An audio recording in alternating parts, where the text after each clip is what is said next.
You're a star. Alright then, that's the end of Monday. Wha-gwarn.com. Brown Eyes Brownie. I'm gonna catch you back on second Tuesday. Big up, Daddy, tell him. You're not talking to you.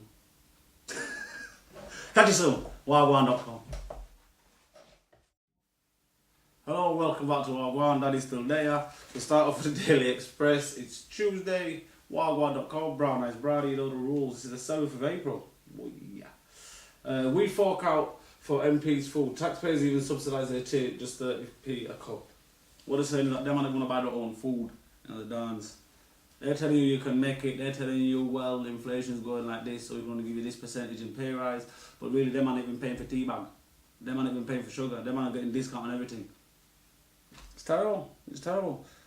Greedy MPs have secretly slapped a 5% limit on the price rises in the taxpayer subsidised bars, restaurants and cafeterias of Westminster. It was merged last night.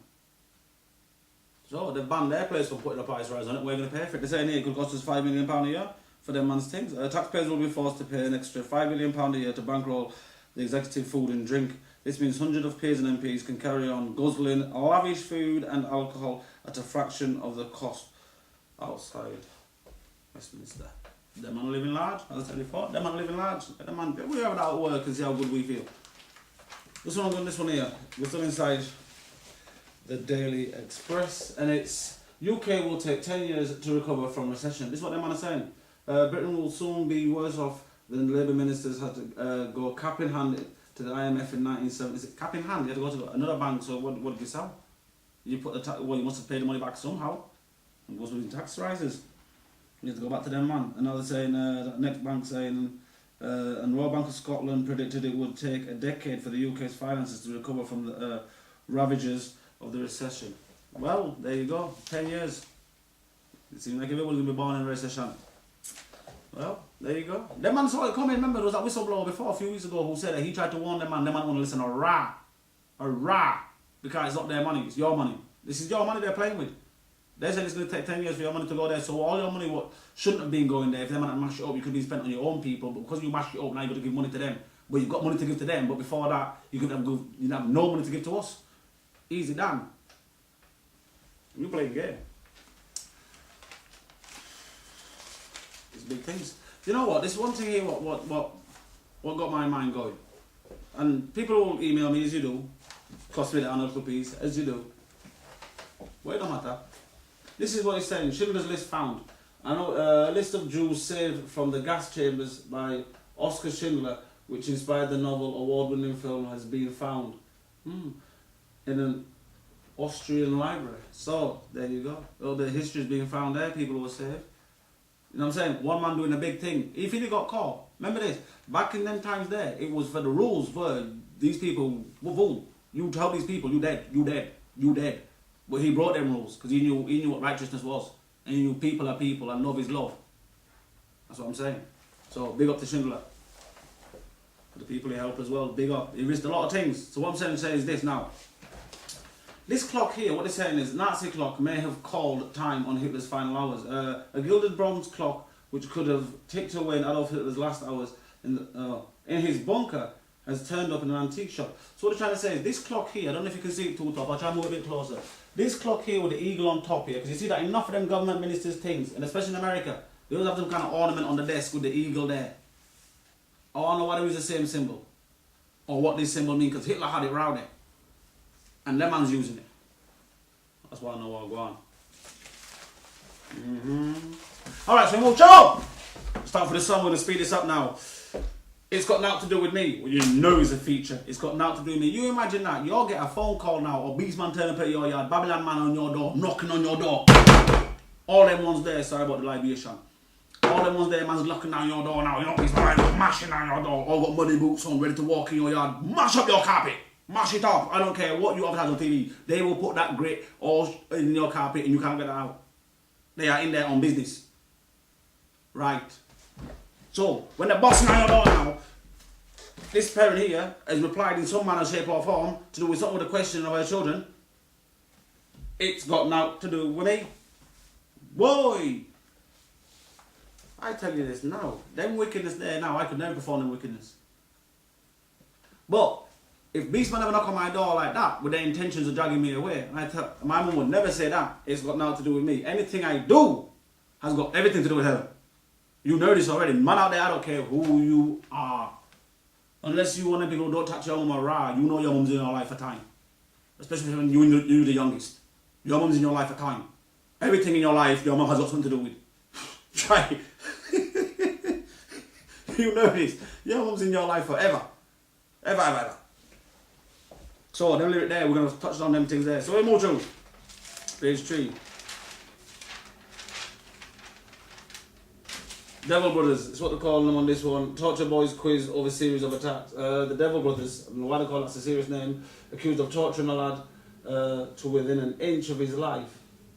That's terrible, man.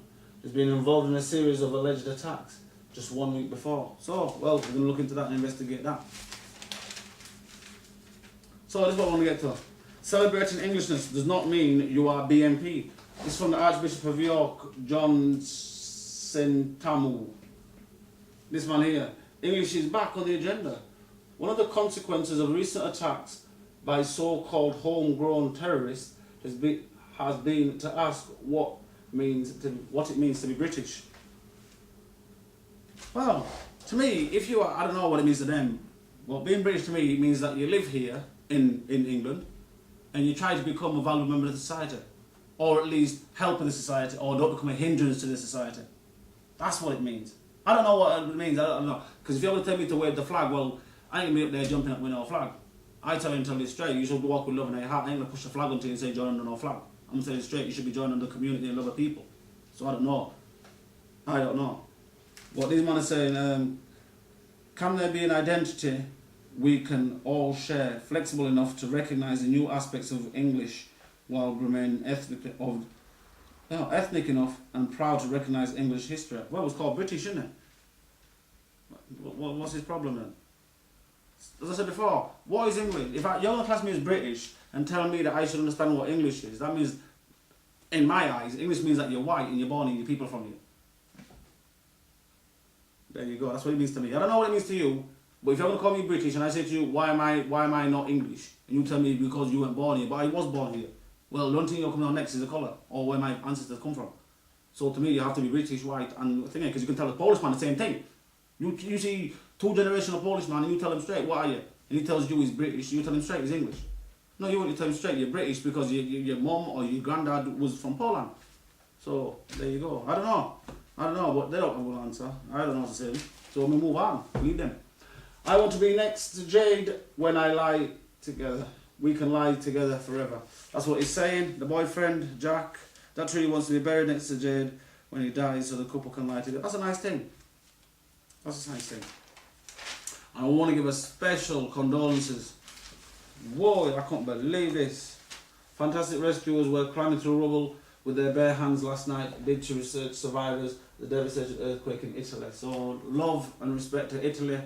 You know what I'm saying? I hope things ain't too bad. I hope you find more survivors. Terrible things, man.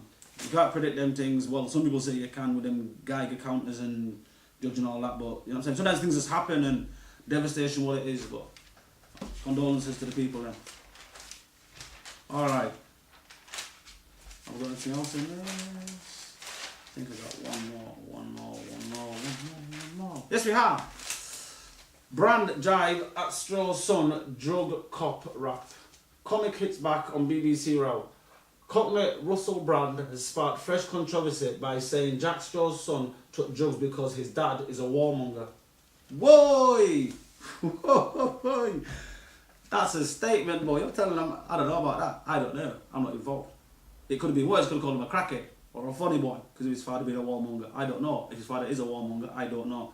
But what I'm saying is, that's a statement. That's a statement. What does it say? Brad lashed out after the Justice Secretary called on it. Justice Secretary? Yeah, Justice Secretary is on taking drugs. Oh, I must say.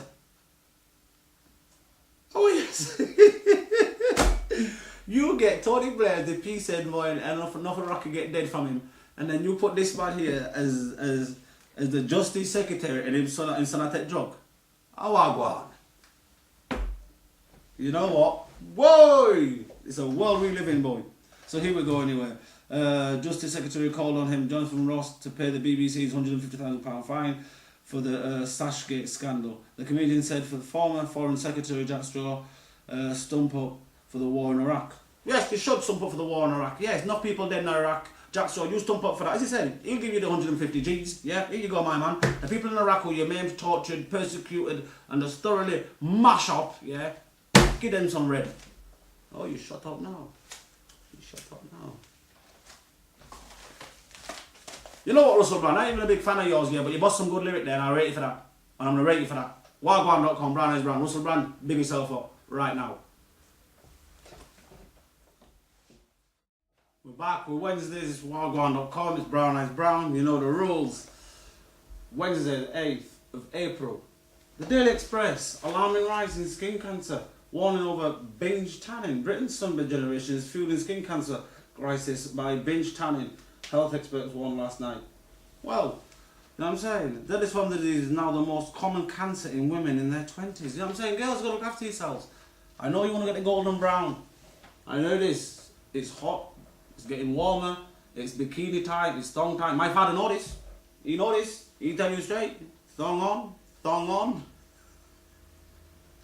What I'm saying is this. You have to be careful. You cannot be just laying down in the sun looking like that. You're gorgeous people. You are the way God made you. I keep on telling you. Maybe if you settle down a little bit of time, go to the doctor, get yourself checked out regularly to make sure that these growths are not happening. You never know. But we're going to move through because there's a few stories in here we have to touch. Alright, so here we go. This is what I wanted. Fury as 4,500 Royal Bank of Scotland jobs cuts are blamed on Fred the Shred. Easy, Fred. They're not saying that the place no. They're just telling you straight, it's you. You are the one.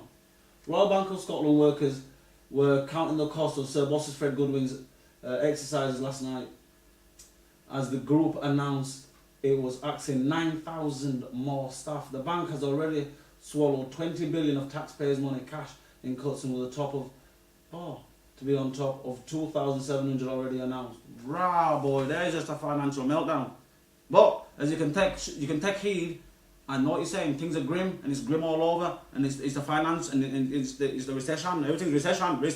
You're born in a recession, but you can know to yourself there is a light at the end of the tunnel. Fred the Shred found his. He getting his dollar. Fred the Shred, look, he's smiling. He got his hand in his, look, I'm going to show you this properly because he got his hand in his pocket. You know what I'm saying? There's nothing out there who can put their hand in pocket at work. He's just smiling. You know what I'm saying? He got his hand in his pocket. Hey! Take my hands out of the pocket. What for? Fred the Shred, he living large. So, let me move on to this one now because I ain't bossing joke no more. This is serious things I'm talking about. Thug who killed mum in pub with flying bottle gets just 4 years. Check this out. A teenage thug who hurled a bottle into a crowded pub, killing a mother of 3 when it shattered, was jailed for just 4.5 years yesterday. Drunken Neil McNulty, 19, flung the